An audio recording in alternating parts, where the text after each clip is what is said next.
श्री राम राम राम। नमस्कार। Education system Bihar में आपका स्वागत है। आज के इस वीडियो में बिहार एसटीडी के बारे में बात करने वाले हैं। आज का वीडियो आप लोगों के लिए काफ़ी महत्वपूर्ण है, इसीलिए आप लोग इस वीडियो को अंत तक देखें। तो आइए वीडियो को शुरू करते हैं। बोर्ड के जवाब से मची खलबली। तो जी बिल्कुल आप लोग सही सुने, बोर्ड के जवाब से मची खलबली। दरअसल बात यह है कि अगस्त महीने के अंतिम सप्ताह या फिर कहें सितंबर में कुछ आरटीआई रिप्लाई ऐसे आए हैं जिससे बात करें तो खलबली मचना स्वाभाविक है। तो बात कर लेते हैं कट ऑफ की। तो कट ऑफ एनालिसिस का वीडियो और आरटीआई रिप्लाई, तो इसको लेकर बात करें तो अभ्यर्थियों में खलबली मचना स्वाभाविक है। चाहे फिर बात करें क्वालिफाइड मेरिट लिस्ट की बात करें या फिर qualified but not in merit list की बात करें। तो ऐसे में बात कर लेते हैं कि आरटीआई रिप्लाई कहाँ तक उचित है। आरटीआई के जवाब में कई सवाल छिपे हैं, तो इस पर भी बात करेंगे। अब qualified but not in merit list वाले का क्या होगा। जैसा कि आप लोग जानते हैं कि 12 मार्च 2021 को रिजल्ट आता है, रिजल्ट जारी होता है। उसके बाद 12 विषयों का, उसके बाद उस दिन यह बातें सामने आती है कि क्वालिफाइड के रूप में रिजल्ट दिया जाता है। उसके बाद उस दिन मेरिट लिस्ट और नॉट इन मेरिट लिस्ट का कोई जिक्र नहीं किया जाता है, अर्थात कोई उसके बारे में नहीं बताया जाता है। उसके बाद उस दिन कट ऑफ भी जारी नहीं होता है, और ऐसा तभी नहीं होता है जब टीईटी हो, एसटीटी हो, उसी में कट ऑफ जारी नहीं होता है और पूर्व निर्धारित कट ऑफ पर क्वालिफाइड होते हैं और वैसा ही रिजल्ट आता है। तो वही हुआ, और उस दिन बात करें तो सभी क्वालिफाइड की नौकरी पक्की का आश्वासन भी दिया जाता है। उसके बाद शिक्षा विभाग के प्रधान सचिव, अपर मुख्य सचिव के द्वारा भी इसकी पुष्टि की जाती है कि सभी क्वालिफाइड की नौकरी पक्की। उसके बाद आगे बात कर लेते हैं कि उस दिन यह भी होता है कि डिक्रीजिंग ऑर्डर में कोई लिस्ट जारी नहीं होता है, तो ये भी बातें हैं। उसके बाद आरटीआई रिप्लाई जो होते हैं 12 मार्च के बाद, उसके भी कोई एक तरह से रिप्लाई नहीं आते हैं, और आते भी हैं तो सूचना संधारित नहीं है, सूचना उपलब्ध नहीं है कितने क्वालिफाइड हैं ये सभी पूछे जाने पर। तो ठीक है, ये सभी बातें निकल कर सामने आती हैं, और ऐसे में कह सकते हैं कि सभी क्वालिफाइड अभ्यर्थियों की नौकरी पक्की होनी चाहिए। अभ्यर्थियों की भावनाओं को ठेस पहुंचाना कहीं से भी उचित नहीं है। उसके बाद आगे बात कर लेते हैं कि अभ्यर्थियों को अंधकार में रखना भी कहीं से उचित नहीं है।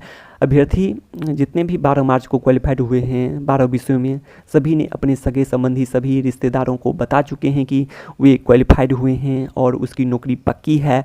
तो ऐसे में अभ्यर्थियों को इस तरह का दंड देना कहीं से भी उचित तो था नहीं, और नौकरी पक्की ऐसे में करना चाहिए, क्योंकि विद्यालयों की संख्या काफ़ी अधिक है। ऐसे में रिक्तियों की संख्या भी काफ़ी अधिक देखने को मिल सकती है, और भी पद सृजित एवं स्वीकृत किए जाएँ, और जो भी विषय हैं और सभी को नौकरी पक्की की जाए। और देखा जाए तो बहुत सारे पद शिक्षकों के खाली हैं, और भी पद सृजित होंगे भी, क्योंकि विद्यालयों की संख्या काफ़ी अधिक है।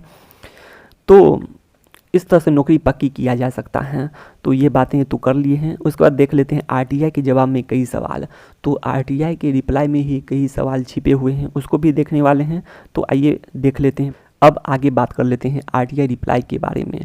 तो आरटीआई रिप्लाई कहाँ तक उचित है उसको देख लेते हैं। तो आप लोग सबसे पहले इसे देखें, 22 पॉइंट। तो विज्ञापन, मूल विज्ञापन के 22 पॉइंट को देखें, विज्ञापन 2019 के। तो इस परीक्षा से संबंधित किसी भी प्रकार की सूचना के अधिकार अधिनियम 2005 के अंतर्गत परीक्षा फल प्रकाशन की तिथि से 30 दिनों तक ही प्राप्त किया जा सकेगा। तो इस तरह से भी आप लोग समझ सकते हैं कि 30 दिनों तक ही यह बातें सही थी, उचित थी। तो यह देख लेते हैं विज्ञापन के अनुसार 12 विषयों का आरटीआई रिप्लाई अप्रैल तक ही उचित था, जैसा कि 30% अभ्यर्थियों ने इसमें सहमति जाहिर की है, उचित था। उसके बाद आगे देख लेते हैं कि अब आरटीआई रिप्लाई का कोई मतलब नहीं बनता है। सरकार शिक्षा विभाग के अनुसार सभी क्वालिफाइड ही हैं, चाहे आप बोर्ड के मेरिट लिस्ट टॉपर लिस्ट में हैं या फिर नहीं हैं। सभी क्वालिफाइड अभ्यर्थी 7वें चरण एवं आगे के चरण के लिए पात्र हैं, अर्थात अप्लाई कर सकते हैं। जैसा कि ये बातें शिक्षा विभाग की तरफ से जो 26 जून का जो लेटर है उसमें भी यह बातें स्पष्ट की गई थी। 26 जून का लेटर आदेश में भी, उसमें बिहार की बात करें तो बोर्ड के जो परीक्षा नियंत्रक विविध थे वो भी शामिल हुए थे अनुशंसा के लिए, कमेटी की अनुशंसा में। तो इस तरह से लेटर के लिए, तो इस तरह से भी कह सकते हैं कि, और उसके अलावा बात करें तो बिहार विधानसभा के प्रश्न उत्तर में भी यह बातें स्पष्ट की गई थी कि सभी क्वालिफाइड अभ्यर्थी 7वें चरण एवं आगे के चरण के लिए पात्र हैं। तो ये सभी बातें, अवसर मिलेगा सभी को, तो ये बातें स्पष्ट हो चुकी हैं। तो इसीलिए आरटीआई रिप्लाई का अब कोई मतलब नहीं बनता है, लेकिन फिर भी कट ऑफ दिखाया जा रहा है। तो वही बातें अब देख लेते हैं, इसमें से ही स्पष्ट हो जाएगा।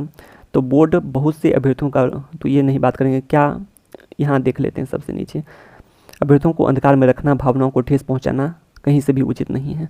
उसका आगे देख लेते हैं कि क्या गरीब अभ्यर्थियों का आरटीआई रिप्लाई बोर्ड नहीं करती, इस पर भी नहीं बात करेंगे। सबसे पहले देख लेते हैं कि, तो ये सभी बातें आप लोग देख लिए होंगे। उसका आगे देख लेते हैं, इसमें भी वही बात है। अब आरटीआई रिप्लाई विज्ञापन के अनुसार उचित नहीं है, अब करने से क्या होगा। तो जी बिल्कुल यह भी बातें सामने आती हैं। जिस समय में आरटीआई रिप्लाई करना चाहिए था उस समय सूचना उपलब्ध नहीं है, तो ये भी बातें सामने आती हैं। तो वही बात है। तो इस तरह से कई सवाल उठते हैं कि अब आरटीआई रिप्लाई क्यों किया जा रहा है बोर्ड के द्वारा, और बोर्ड के मेंबर भी शामिल थे उस दिन जो कमेटी की अनुशंसा हुई थी, उसके बाद जो निर्णय आया था 26 जून का, तो बोर्ड के भी मेंबर शामिल थे, परीक्षा नियंत्रक विविध। तो इस तरह से समझ सकते हैं तो क्यों अब सामने आ रही है और इतने दिन से सूचना उपलब्ध नहीं है, जैसे कि पूछा गया था कितने क्वालिफाइड हैं, ये सभी बातें। तो यह तो क्वेश्चन तो बनता ही है बोर्ड के लिए भी। उसके बाद आगे देख लेते हैं कि, और क्योंकि विज्ञापन में दिया गया है 30 दिनों के अंदर ही प्राप्त किया जा सकेगा, तो 30 दिनों के अंदर नहीं किया गया तो बात ख़त्म है। तो अब क्या मतलब बनता है, 30 दिन के अंदर नहीं किया गया था आरटीआई रिप्लाई, 12 मार्च को रिजल्ट आया तो अपील तक कर दिया जाना चाहिए था। इस अनुसार से आरटीआई रिप्लाई सभी संतुष्ट हो जाते हैं, अभी ऐसा कोई बात नहीं उठता।